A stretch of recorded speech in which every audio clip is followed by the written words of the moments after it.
Hello, my name is Sandelinos, and this is a demonstration video of my new module.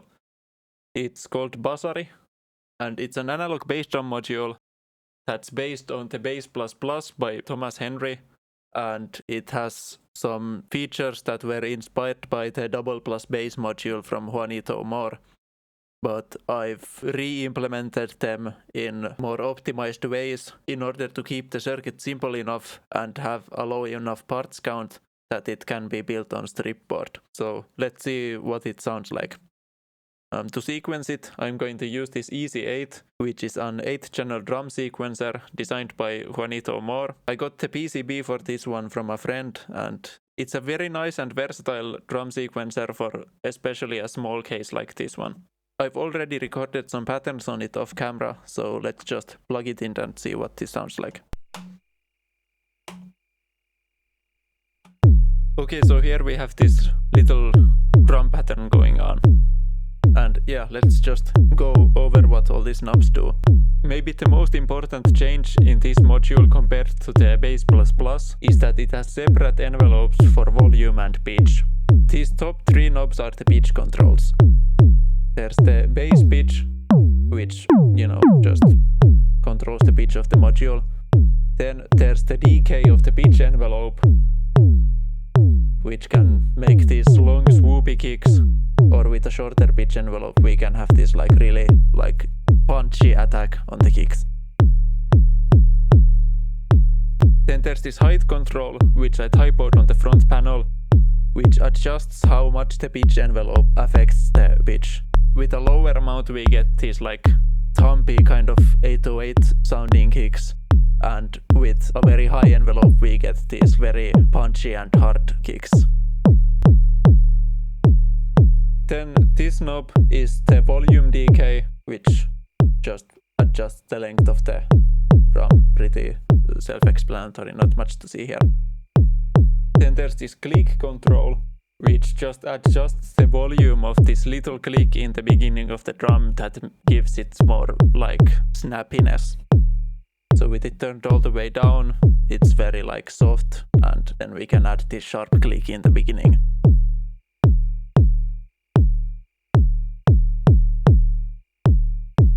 At the core of the module, there's this VCO that's taken from the LM13700 OTA chips datasheet. The VCO is really nice because it only uses one half of the LM13700, which means we can use the other half for the VCA part of the circuit, which makes it possible to build this module with such a low parts count. But the downside of that VCO is that the waveform it creates is kind of like a triangle wave, but it has these distortions at the top and bottom, which add some harmonics similar to a saw wave. That doesn't sound very nice, so to shape the waveform we have the shape control, which is just basically a distortion circuit that clips the waveform, removing the distortions from the top and bottom, giving us this really nice sine wave in around the middle position, and if we turn it further from that we distort it more and more, making it more into a square and adding some harmonics, which sounds really nice if you want a really aggressive bass drum sound. And then there's this control right here, which I've called sag, which takes some of the volume envelope and sends it into the pitch of the module, which means that you can use both of the envelopes to shape the pitch envelope even more.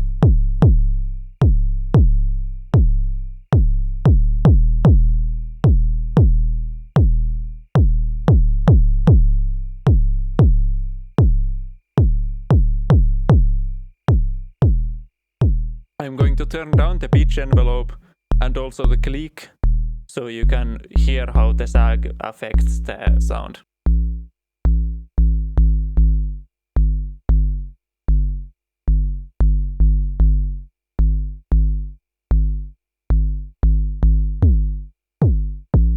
There's this switch with the letters E and L, which changes if the pitch envelope affects the pitch of the module in an exponential fashion or a linear fashion, which gives you more options to shape the decay of the module.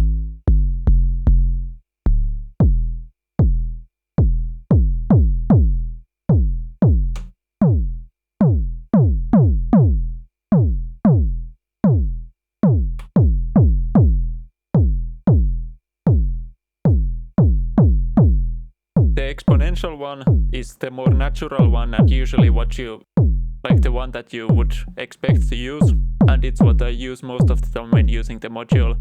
But the linear one will give you more possibilities of shaping the pitch envelope of the bass drum. Especially I find it useful with shorter decay times.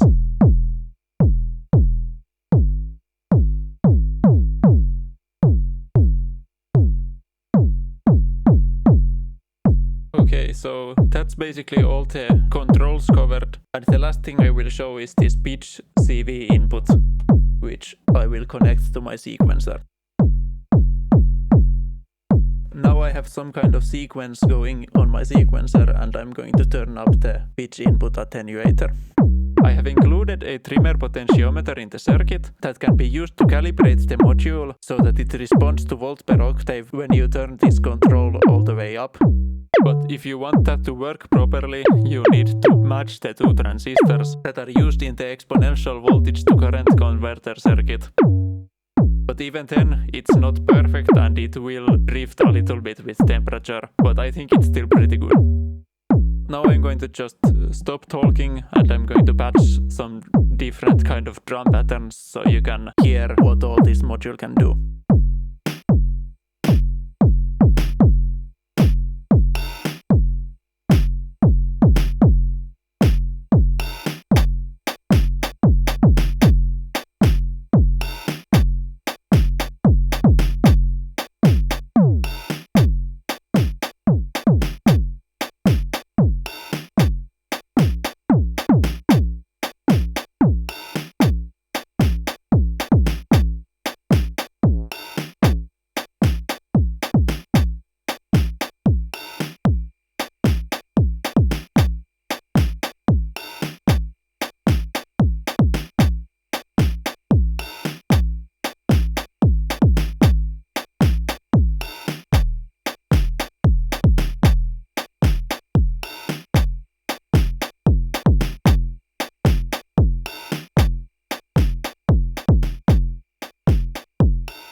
Okay, I think that's enough. This module is open source, so if you want to build one for yourself, you can find the schematics and the stripboard layout linked in the video description.